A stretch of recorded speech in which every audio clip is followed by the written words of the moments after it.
ఇంకొక అంశం ఇదే బుక్లో ఇంకొక అంశం ఒక మాట పదే పదే చెప్పింది ఏంటంటే కేసీఆర్ గారు బాగా అప్పులు చేసిండ్రు, రాష్ట్రాన్ని అప్పుల పాలు చేసిండ్రని చెప్పారు. అబద్ధం అని చెప్పి మేము పదే పదే నిరూపిస్తున్నాం. మళ్ళీ ఈ రోజు ఇచ్చినటువంటి ఈ పుస్తకం ఇందులో వాళ్ళే నిరూపించుకుంటూ తెలంగాణ రాష్ట్రం ఏర్పడ్డప్పటి నుంచి ఈ రోజు వరకు జరిగినటువంటి అప్పు 4,37,000 కోట్లని మరి ప్రభుత్వమే ఇచ్చింది.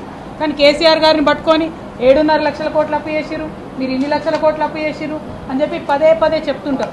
ఇక ఈ 4 లక్షల గమ్మత్ ఏంటంటే ఈ 4,37,000 కోట్ల డబ్బులో ఈ ముఖ్యమంత్రి గారు చేసినటువంటి 1,58,000 కోట్లు ఆయన ఫ్లోర్ ఆఫ్ ది హౌస్లో ఒప్పుకున్నటువంటి అమౌంట్ కూడా ఇందులో యాడ్ అయి ఉన్నది.